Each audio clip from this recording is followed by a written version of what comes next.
Halo adik-adik, selamat pagi. Apa kabar? Kak Roni harap keadaan kalian tetap sehat dan bahagia ya, seperti Kak Roni sekarang ini. Ya, apa kabar kalian? Ayo, sudah berapa minggu tidak ketemu sama Kak Roni? Pagi ini video sekolah minggunya diisi oleh Kak Angga dan Kak Roni. Ya, nah, ayo adik-adik, sebelum kita mulai kebaktian online hari ini, sebaiknya kita berdoa dulu, oke? Tuhan Yesus, terima kasih Tuhan tetap menjagai kami sampai pada saat ini.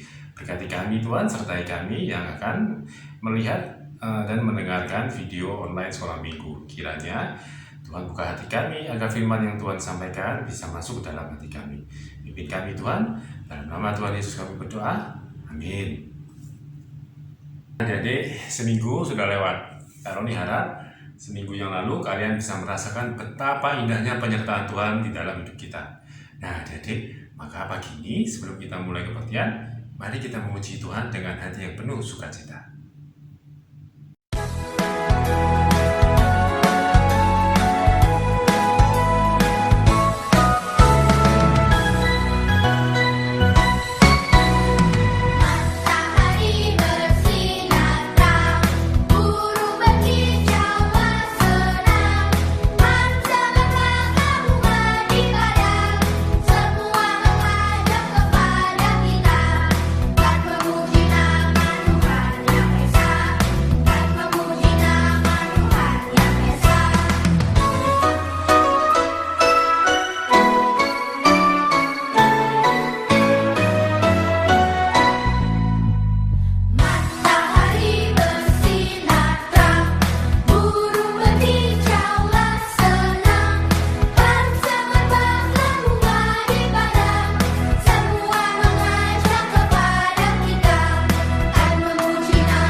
Sekarang Catherine mengajak teman-teman untuk memberikan persembahan pada Tuhan sambil menyanyikan lagu bersyukur.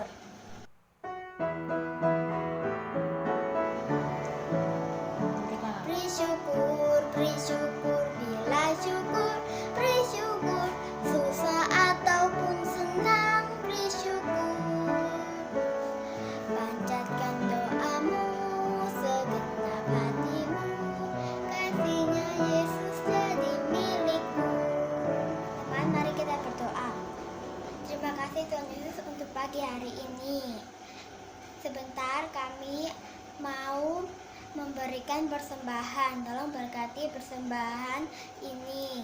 Terima kasih Tuhan Yesus untuk pagi hari ini. Terima kasih Tuhan Yesus. Amin.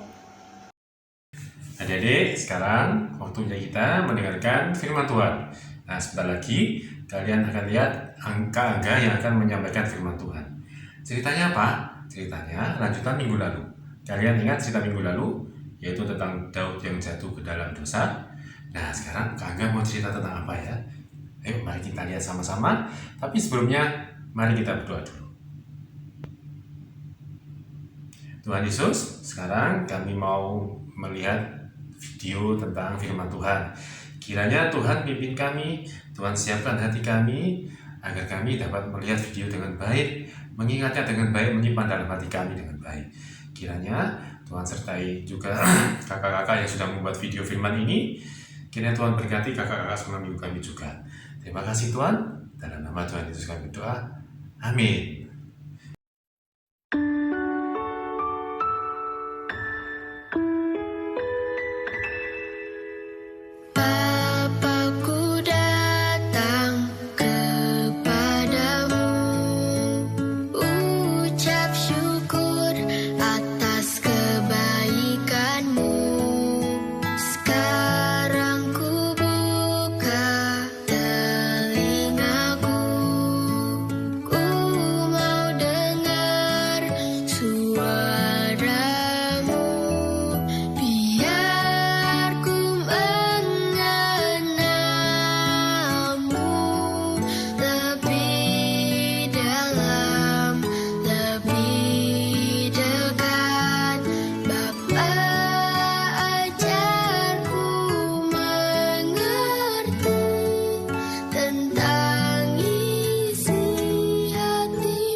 Halo adik-adik semua, hari ini dengan Kak Angga kita mau sama-sama belajar firman Tuhan. Nah, adik-adik masih ingat nggak minggu lalu firman Tuhannya bagaimana?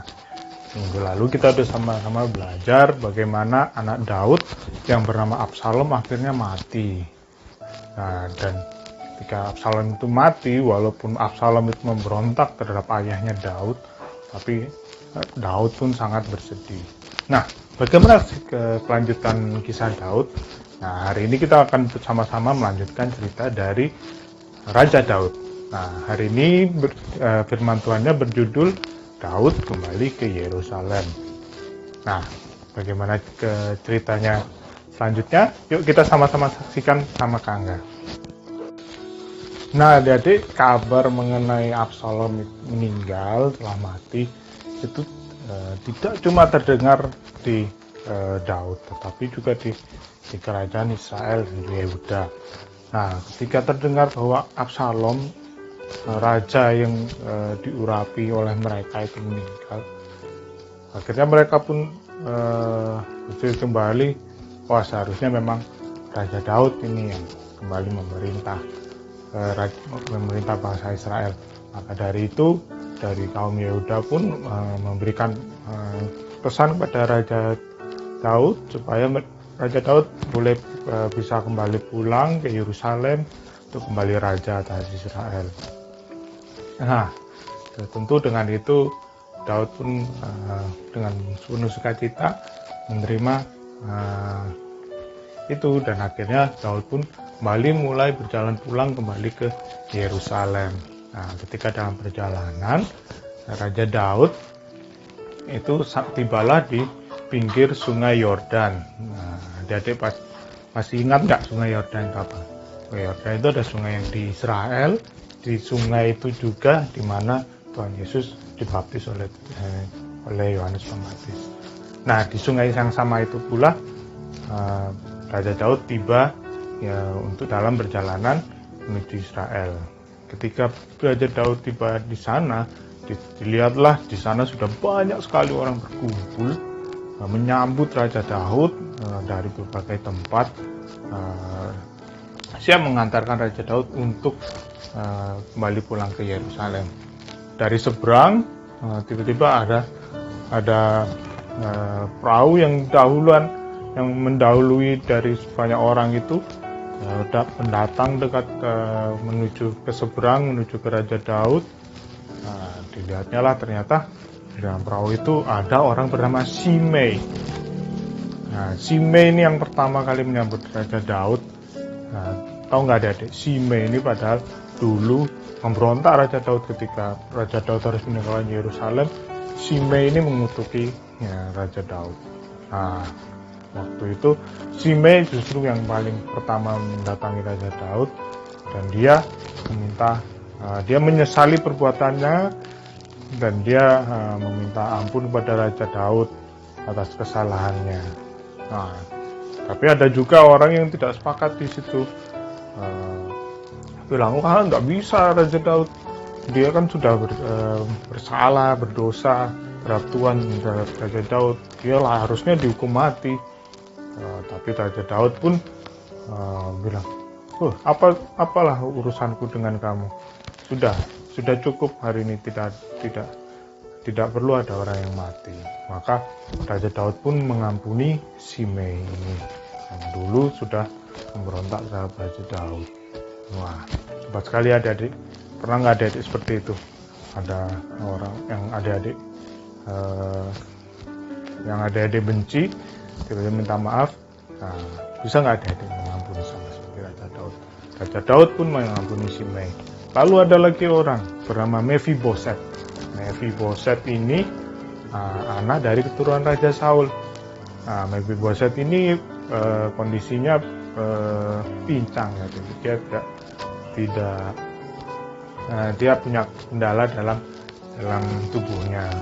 Ketika mendatangi Raja Daud, Mephiboset ini juga pernah mengkhianati Raja Daud.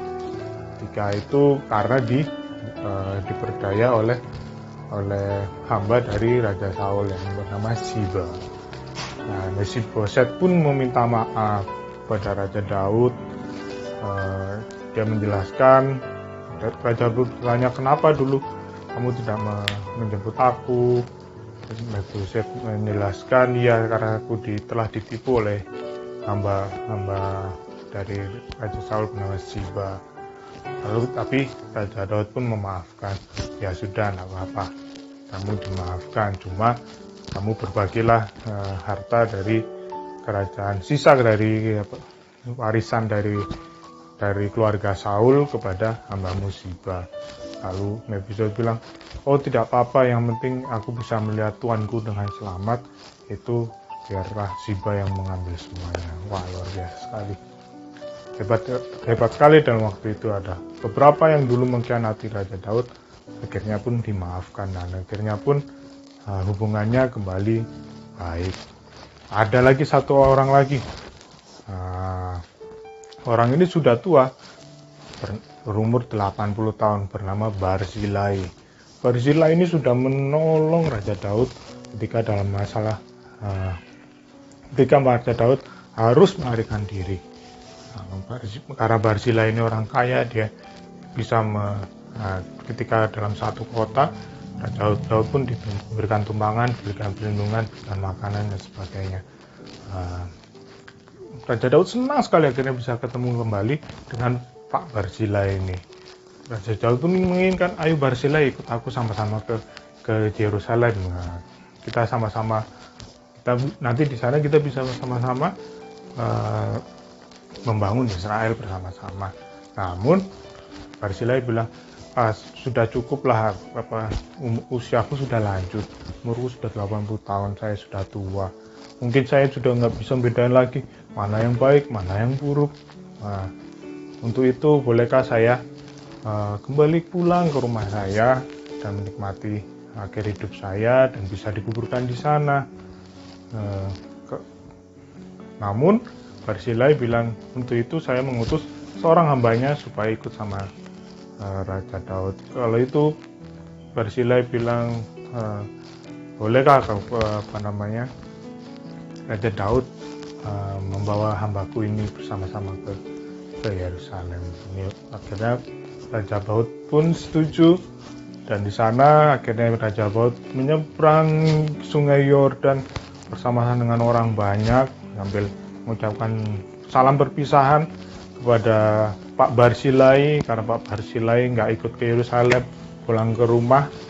Dan akhirnya Pak Daud bersama dengan banyak orang akhirnya bisa pulang ke Yerusalem. Dan di sana Raja Daud dengan penuh ucapan syukur dan sukacita, akhirnya Raja Daud bisa kembali pulang dan menjadi raja. Lalu kemudian setelah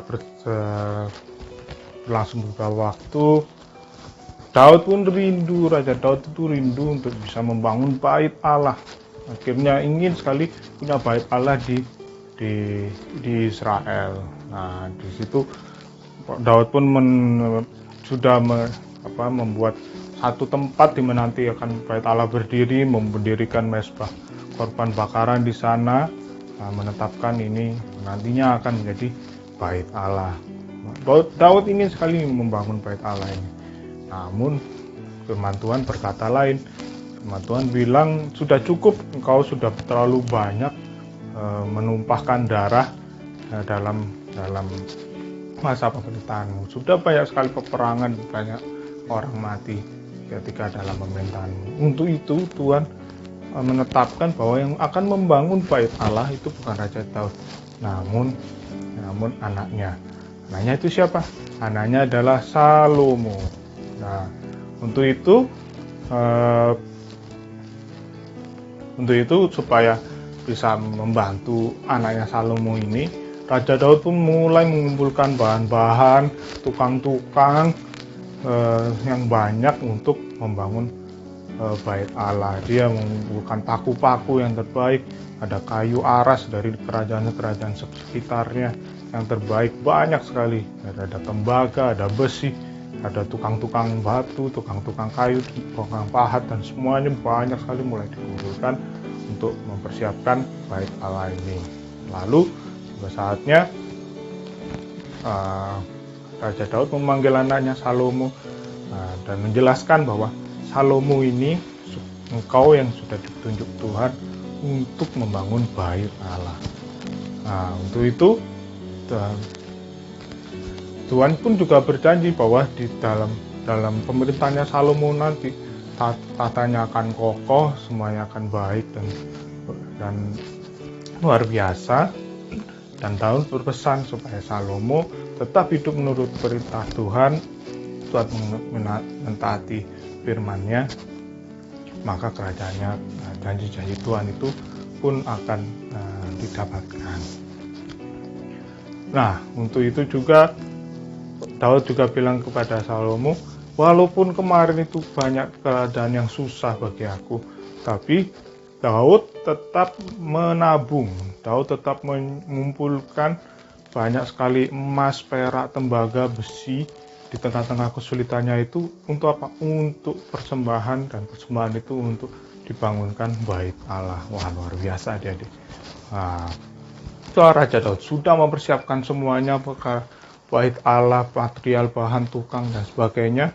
Lalu dia, karena Salomo ini masih muda, Raja Daud pun memanggil para tua-tua di Yerusalem, semuanya pendamping-pendamping raja, supaya ayo sama-sama bantu Salomo ini nanti akan mewujudkan bait Allah. Wah, luar biasa sekali adik-adik. Nah, lalu pada akhirnya tiba ketika Daud sudah sangat tua. Akhirnya Daud mengumpulkan banyak sekali para tua-tua dan pembesar-pembesar Israel dalam sebuah pertemuan yang besar, yang terakhir yang ingin Daud berikan. Di sana Daud kembali menjelaskan bahwa Salomo ini yang dipilih Tuhan untuk membangun bait Allah, dan di sana di depan orang banyak, supaya menginginkan supaya semua orang untuk sama-sama mendukung Salomo ini ketika nanti membangun bait Allah.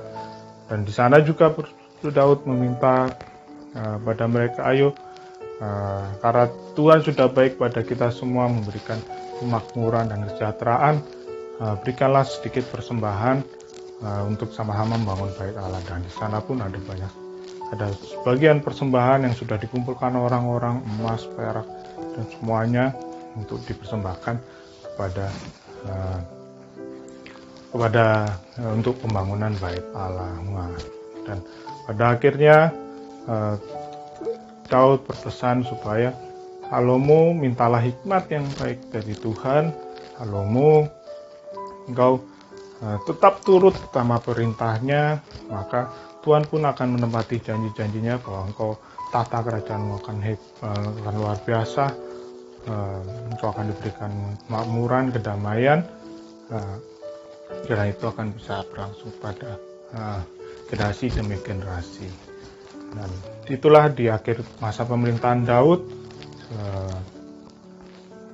semuanya begitu indah, damai, sejahtera. Walaupun Daud mengalami banyak kesusahan, walaupun Daud itu pernah jatuh dalam dosa, tapi ketika Daud itu jatuh dan kembali pada Tuhan, Tuhan terus penolong dan memberikan rencananya yang indah pada akhirnya. Daud juga rela memberikan segala sesuatu yang Daud sudah inginkan, walaupun Daud ingin sekali membangun bait Allah, tapi Daud mau rela memberikannya pada anaknya Salomo untuk meneruskan perjalanan dari kerinduannya membangun bait Allah. Oke adik-adik, firman Tuhan hari ini kita belajar sama-sama bagaimana Raja Daud akhirnya kembali ke Yerusalem. Raja Daud mau mengampuni beberapa orang yang dulu mengkhianati Raja Daud. Raja Daud juga mempersiapkan Salomo untuk menjadi penerusnya, membangun bait Allah, dan yang terutama membuat kerajaan itu terus untuk taat dan takut akan Tuhan. Nah, untuk itu ayat hafalan hari ini dari Mazmur 10 ayat 16.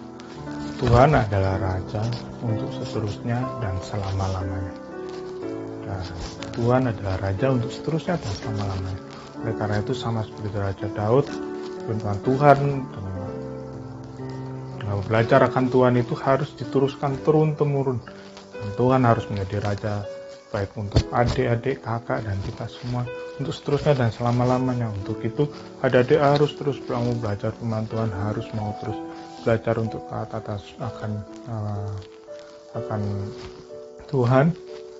Dan pada waktunya nanti adik-adik harus juga bisa mengajarkan itu kepada generasi penerusnya, mungkin anak-anak adik-adik atau generasi-generasi yang lain. Oke, sampai di sini firman Tuhan hari ini. Kita kembalikan kepada Kakak Roni. Nah, gimana tadi firman yang sudah disampaikan oleh Kak Angga?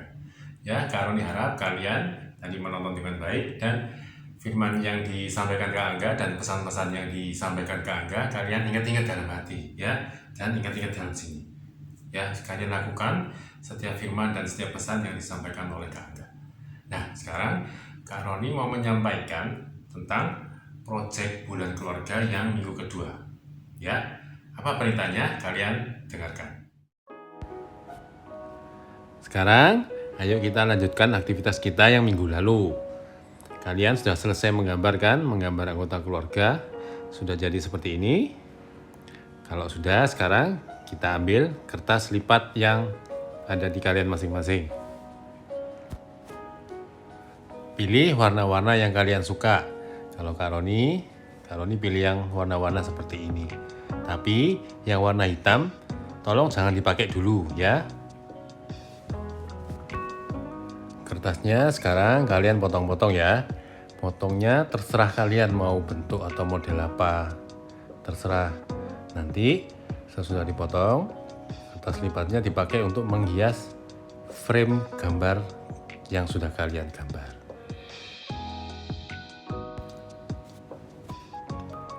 Kertas lipat yang sudah Kak Roni potong tadi, Kak Roni tempel di sini.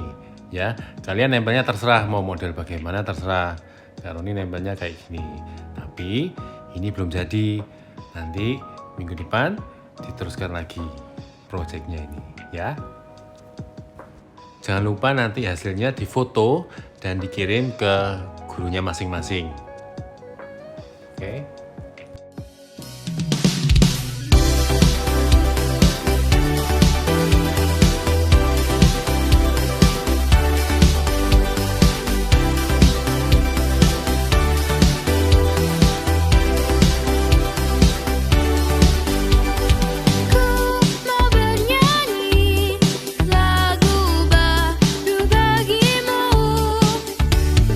Ku mau bersorak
Nah guys, sampai di sini video online kita hari ini ya.